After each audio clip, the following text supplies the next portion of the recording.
Good afternoon, ladies and gentlemen, and welcome to another episode of the Daily Friend Show. I am your host, Nicholas Lorimer, today joined by Mr. Michael Morris. Michael, how are you doing? I'm very well, thank you. Nice and sunny in the Cape, I'm pleased to say. I think summer is here to stay, so all good, thank you. I think the weather we are experiencing is partly cloudy, mostly cloudy? I don't know. Sara Gon is also joining us today. Sara, how are you? No, I'm good, thanks, Nick. It is partly cloudy.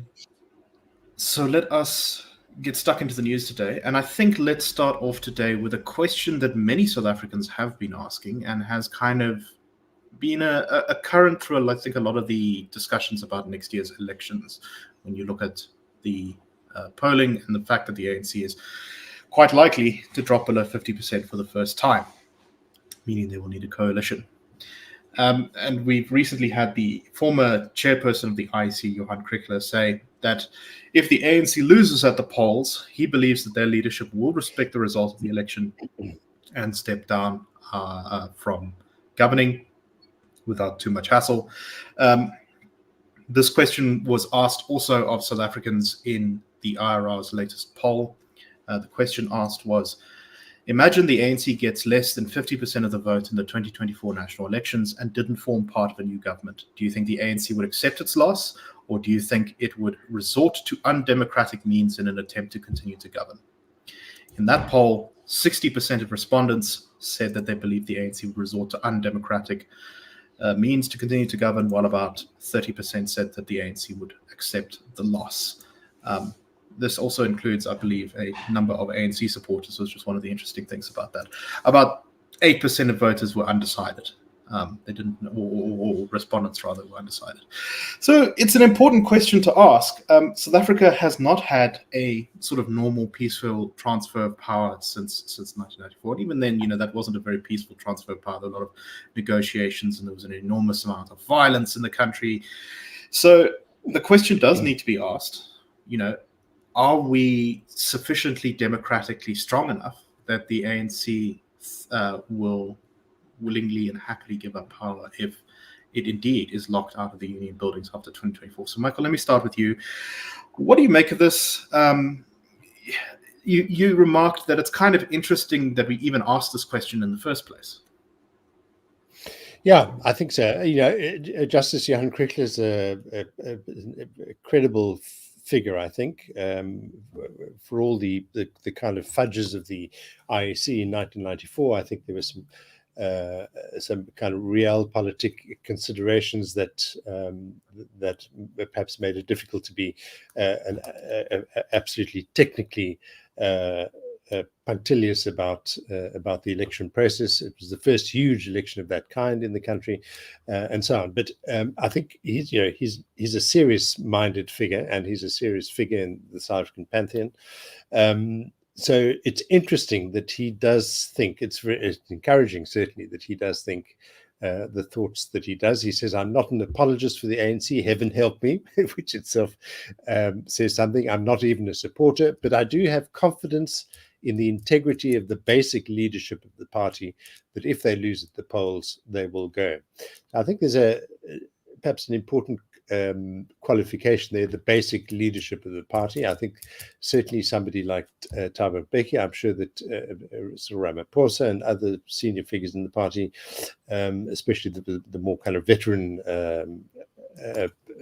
politicians who have some association with the old ANC, the struggle ANC, would balk at anything less than simply accepting the result and moving on and dealing with the consequences. But the thing that of course would be worrying is how a rank and file would behave, and a rank and file whose livelihoods perhaps depend on the very extensive patronage networks that have been that kind of spread like tentacles right throughout the South African polity for the past 30 years.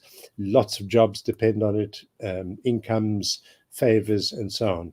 That it becomes, I think, a vulnerability for the party, for that basic leadership of the party that the former judge, identifies. I think a second important point that he does make is in this quite delightful expression. He says, "I don't think the South African public will put up with Trump tricks. If we want to get rid of them, we want to get rid of them in the ordinary way through the ballot box. I don't think they will not go if voted out. And I don't think the rank and file will allow it to subvert democracy. I'm not a prognosticator. I can only go on probabilities, and that's my guess." But I think that point about the public is an important one. I don't think we're in a place now, and it's perhaps the first time we've really got here since 1994, where the public most of the public, and perhaps excluding diehard ANC supporters who depend on that patronage network, the bulk of the public would not be in any mood to tolerate any step to subvert their choice. So, but still, telling, as you say, a telling thing that we actually even talk about it. Right. The risk. And I think you raised two really excellent points there. The one is that the ANC is actually such a sort of complicated patronage infused organization, and in many ways it is quite splintered now. That just because any one leader says something about what the ANC will do nationally doesn't actually mean that a lot of the party will follow that. There are many MPs who are not looking forward to a particularly good life if they are knocked out of parliament or knocked out of the ministerialships or lose their chance of getting director generalships or whatever. But then at the same time, there are also the fact that South Africans are a pretty rambunctious, rebellious, difficult to manage lot. And we have been pretty much forever. There's a reason I think that, governments in this country have tended to try and rule it with an iron fist. It's because South Africans are pretty, they don't necessarily do what they're told. And I do think that the potential for a very significant popular backlash and new political forces emerging if the ANC did try to hold on to power would be quite significant.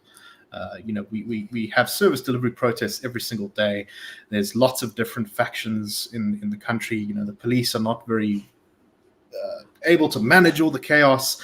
You can very easily see a lot of people getting very cross and making their voices heard if things didn't go the way they should after the election. Sara, what do you make of this question? Do you agree? I mean, I do think Johan Kriegler may be a little bit too optimistic here, but what are your thoughts? I really honestly don't know, but I'm inclined to agree that I think the ANC will step down, and this being Friday, I'm going to give it one reason for it, or no, two reasons for it. The one is the defense force is in a shambles. The police are not great. We have too many people in parliament who couldn't run up a flight of stairs. I think the people who could run up a flight of stairs have actually decided to vote for somebody else. That may or may not be a good thing. It depends on who they voted for. But the reality is, we've got parties coming out of our ears. And while that makes for really tricky coalition politics, it also is a sign of exactly what you said about the public. And I think it goes to the fact that, as sort of Michael said, that the public won't put up with it. And to some extent, it's been reflected in the range of parties we've now got available. So that's the one thing. The other thing, let's take it from the crime figures. Look, there being 27,000 murders in this country last year. 27,000. And the fact is that however disruptive and terrible that uprising was in 2021, because economically it was, that was probably the real gist, formed such a small amount of the murders of that year, the number of people actually killed. And I know this is really weird to talk about it in these terms, but we had this uprising. It clearly was an uprising of sorts. It wasn't spontaneous. It may have developed a bit from there. And the number of people killed, compared to the ability to murder people in their homes over an argument over the soccer or the cricket or the girlfriend or whatever it might be, which is actually the most common place people are murdered, it was inconsequential. And I also think there's a third factor, and that is, unlike almost everywhere in this continent, the level of independent media presentation, ownership, private, online, offline, is so considerable that I actually think that would act as the ultimate check, because nothing could be hidden. Running a sort of insurrection is a very public thing. Paying a backhander, not so much, as we know. But I just think it's not even the quality of our media or the variety of what is available. It is the sheer volume and variety of what is available, and I think it would help. Right, the sort of the infrastructure for police state does not really exist in South Africa, I don't think. Michael, what do you make of the fact that, according to the IRA's poll, 52% of ANC supporters, so a majority, think that the ANC would undemocratically try to cling to power? I mean, that's a kind of bizarre thing. It is bizarre. And actually, it's rather worrying. Yeah, I mean, it's quite worrying, really, isn't it?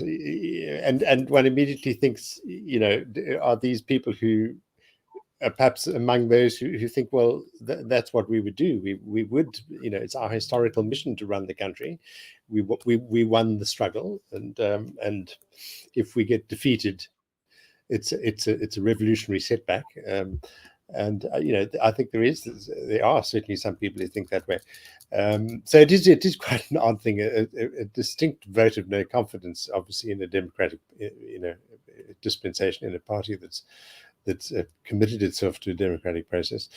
But yeah, I mean, it is a sign of I think the level of mistrust that is now enjoyed by the ANC, that so many South Africans don't even, accept that they would abide by the very, very basic rules of the democratic game.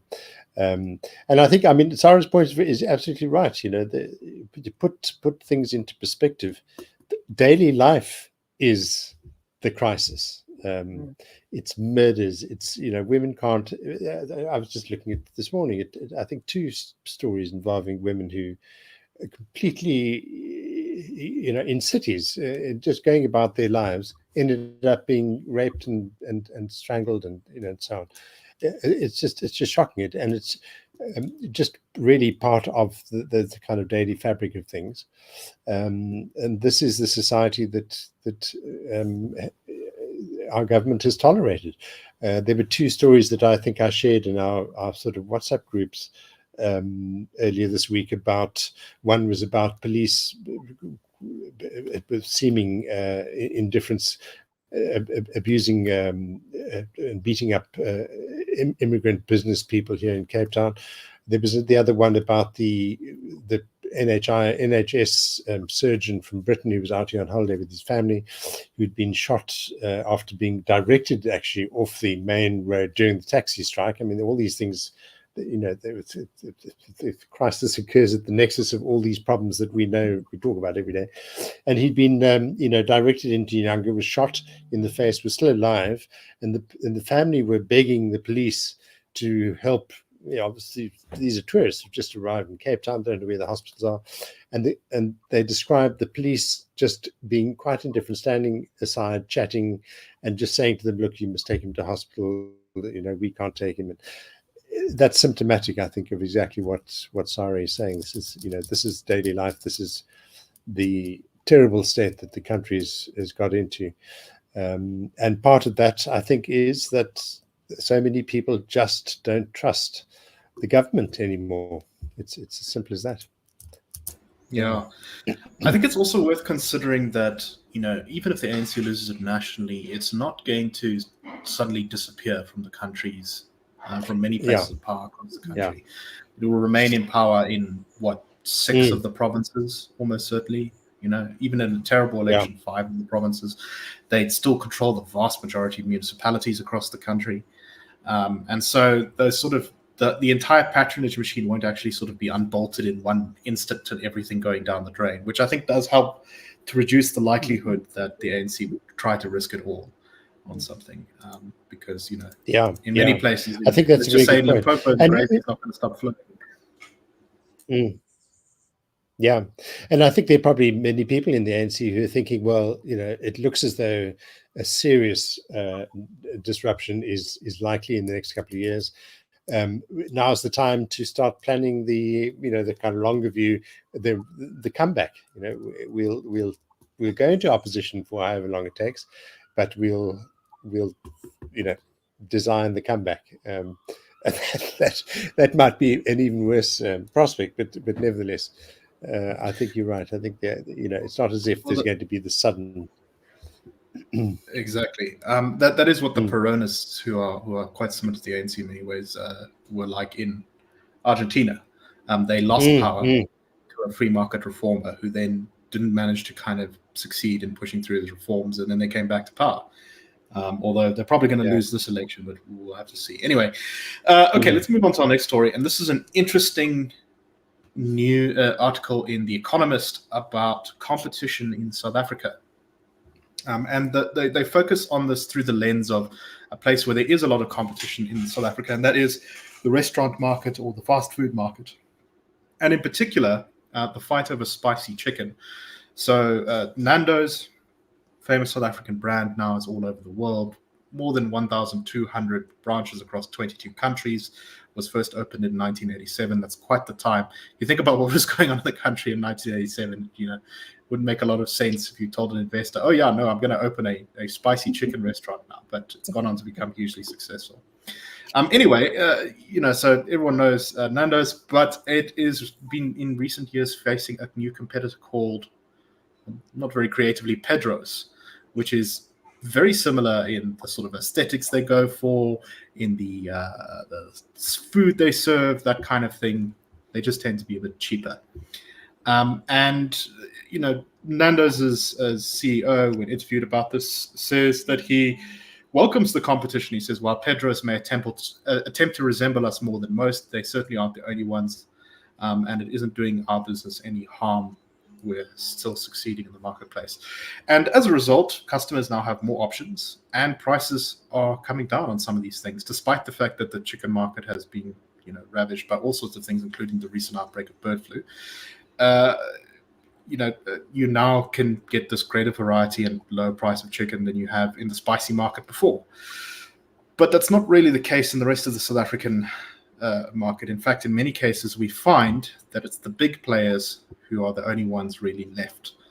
And the ANC, it frames itself as this kind of socialist organization that's trying to limit the wrongs of capitalism and break up, as what was the phrase during Zuma's years, white monopoly capital. And it has created this enormous network of regulations, things like BEE, things like, kind of taxes, red tape, requirements for every business, minimum wage laws, etc., etc., etc. You can kind of, find many examples. And the effect has been essentially that many, many small competitors have been shut out of a lot of South African industries and just can't really grow. Sara, what do you make of this? The Economist kind of goes on to say that South Africa's economy, according to the IMF, would be significantly larger if we had loosened up the rules about competition in the country. Well, you see, I think the only thing that needs to be said is yes, red tape, government, it must all go. We've discussed this till we blew in the face, and all of this is correct. The problem, I think, with the chicken industry is it's one of those things. It's similar industries where you can't take 5% off 22 billion rand contract by way of being the middleman. Chickens, less than, they cannot be corralled by the government. It really is a private sector industry. It's I mean, I suppose a really big player could do something with it, but if you think about it, it's not just Pedro's and Nando's. I mean, you see adverts for muchachos and all sorts of places where they're filling niches that are to do with the sort of variety, cost, and cost is big because Nando's, relatively speaking, is expensive. So, people are doing what people should do that the government really cannot understand, and that is take an idea that works and fill a gap, or fill another gap, or fill the fact that you're hungry and you've got a gap. And it's that suggests that if the government could be got out of the way, the possibilities in South Africa are endless because people are creative. I mean, the advertising in the chicken industry has to be amongst the best and the worst that South Africa can offer. Great. Absolutely great. I mean, hell, Nando's advertising, particularly a few years back when it was the dominant player, because it pretty much was the only player other than KFC. And I mean, look at KFC. Everywhere I go where places have closed down because of COVID, something's come up and it's usually a KFC. So, I think the cause is, let chickens run the government. Won't do any worse. No, I still remember a Chicken Licken ad for, I can't remember, it was like Wings or something, and they had, there was this person driving around on a scooter, and they had a little orange monkey that just slowly grew bigger and bigger and bigger. It was like an orangutan. And then it was an analogy for the craving of needing the chicken wings. It was really memorable. Also the great Chicken Licken ad where the guy travels the world looking for a great chicken burger, and he ends up leaving South Africa on a raft and then goes to Europe, and it actually got kicked off of TV for apparently being insensitive to colonialism or something like that. Anyway, Michael, what do you make of this? I mean, it's we have a competition commission, and yet South Africa is a place where over the last couple of decades we've seen big firms sort of be the only ones left. It is. It's a complete irony, really, isn't it? The phrase that I've just kept been thinking of while Sara was talking was that classic ANC one, quite apart from white and not capital, but is disciplining capital. I've always found that to be such an interesting. That the ANC wants to discipline capital, and that protective impulse, I think, is quite misguided, as Sara says. If you just let people be imaginative and innovative and get on with finding solutions, they're actually jolly good at doing it. I've often thought housing is not something that people struggle actually to provide for themselves. If you just provide the opportunity and the means and so on, you could probably have much better solutions than are provided at a huge cost by the state and too far away from wherever people want to be. So I think absolutely right. It's almost a kind of leap of faith. There is this impulse that you want to protect customers, and you want to protect this and protect that, and keep everything going smoothly. And well, in fact, no. The trick to a thriving society is one. There's that wonderful phrase, "creative destruction." I think it's used in the very fascinating book "Why Nations Fail." But they say that these two economists argue that this is really a crucial thing to innovation and to technological change and to the ability of a society to adjust, is that it can witness creative destruction, things that just get swiped completely out of the way, something new comes in their place. And this is exactly this quality that Sara is talking about, that creative impulse of ordinary people. And if you free that up, that is an extraordinary agency, I think, for making a society thrive and meeting its needs, generating economic activity and so on, as the IMF appears to argue. Yeah, good for them. No, that's exactly right. Sara, any final thoughts on this one before we? Sorry, I just have to, because I'm going to link a whole lot of political issues. There are certain pro-Palestinian groups who have promoted a boycott of Woolworths for stocking Israeli food or Israeli produce. And there's a discussion about, well, if you want to counter the protest, assuming that there is, which Woolworths says they don't have any at the moment, which I'm sure is probably right. So there was some comment, and I don't know if it was probably fake news, about the Woolworths agreeing to take stuff off the shelves before any protest happened.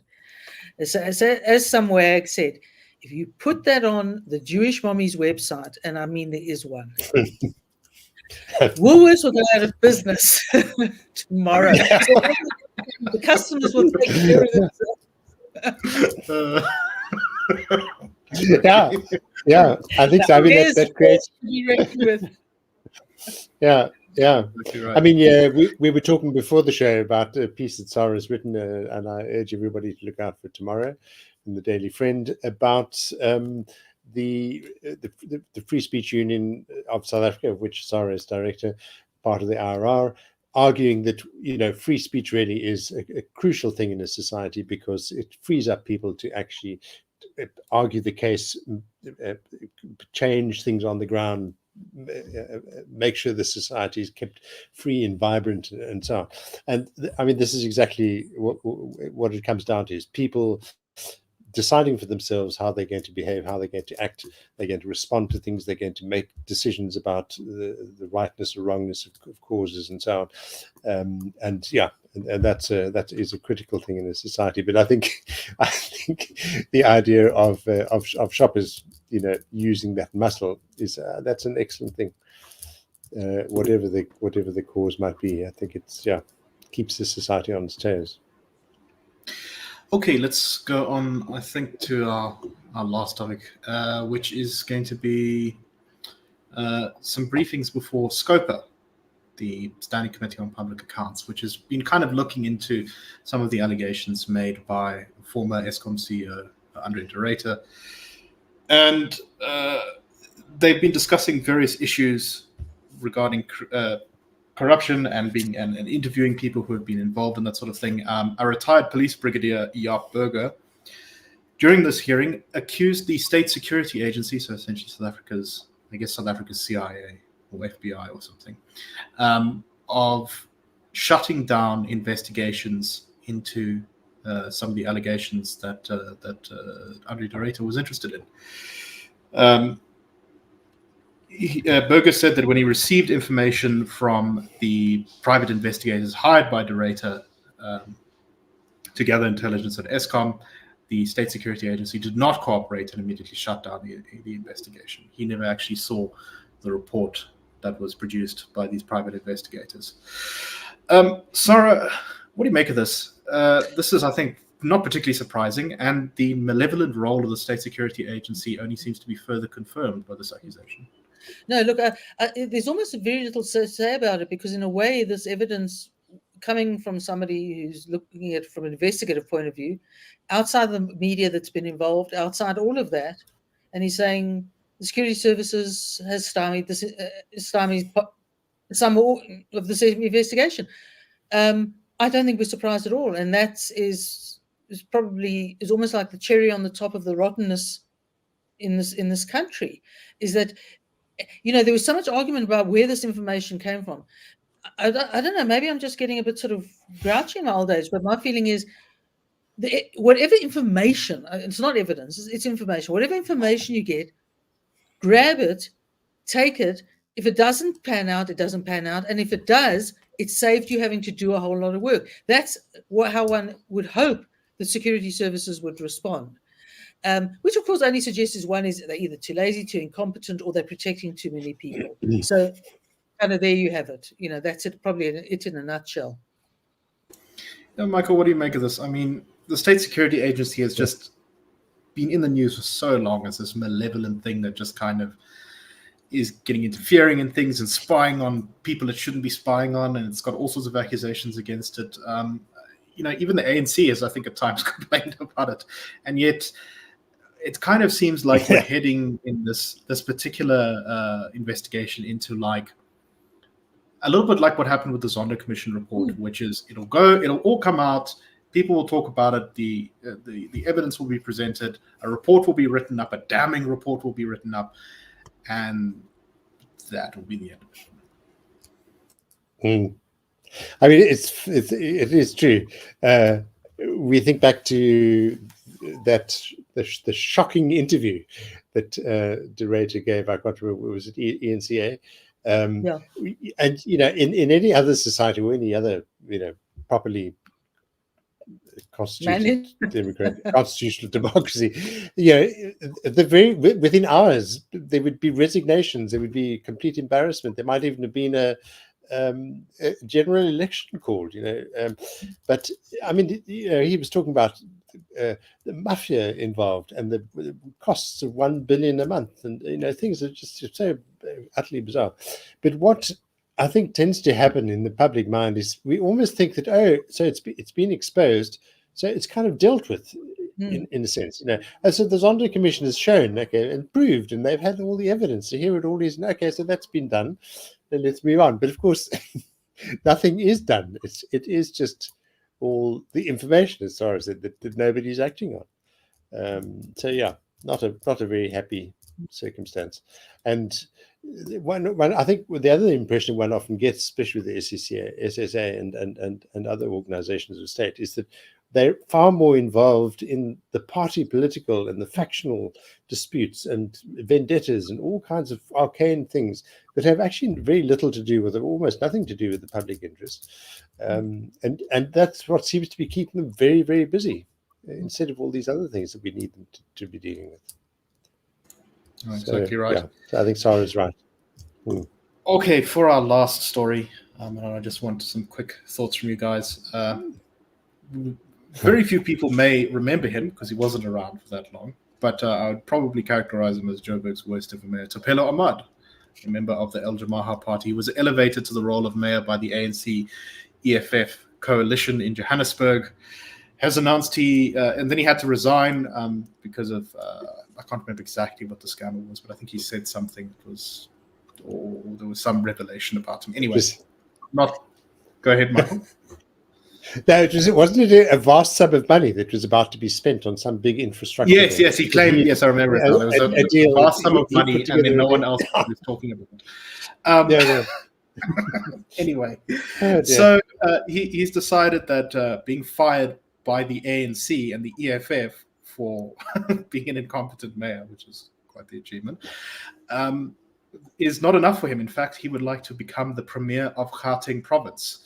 Now, he's announced this as his next goal is that he's now going to be the premier of Gauteng. And, you could maybe see some sort of arrangement where this does happen if the ANC and EFF agreed to the same coalition deal in Gauteng that they did for Joburg. But considering that Al-Jamaah doesn't even have one seat in Gauteng and is pretty far away from getting one seat, they only got 0.18% of the votes in Gauteng. I think that his hopes may be dashed. Very briefly, Sara, any thoughts? Oh yeah, no. I mean, let's put it this way: if we were forced to have one of either this gentleman or Panyaza the Sufi, this gentleman gets my vote. Oh, that's I don't know about that, but I suppose it's not an easy choice. Michael, what do you make of this?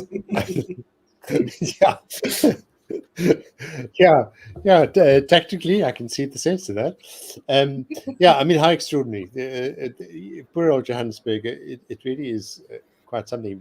Every day there's some revelation which is just, frankly, mind-boggling. So who knows? I mean, anything appears to be possible. But I suspect Sara's point might be the most sensible of all. Indeed. Anyway, politics in South Africa is a bit weird right now, so who knows? Maybe next year we will be welcoming in Premier Tshediso Alamaha, which should be quite something. But anyway, that is all the time we have for today. We hope that you found the show interesting, and we will be back next week with the Daily Friend Show. Hope you all have a wonderful weekend. Cheers, everyone.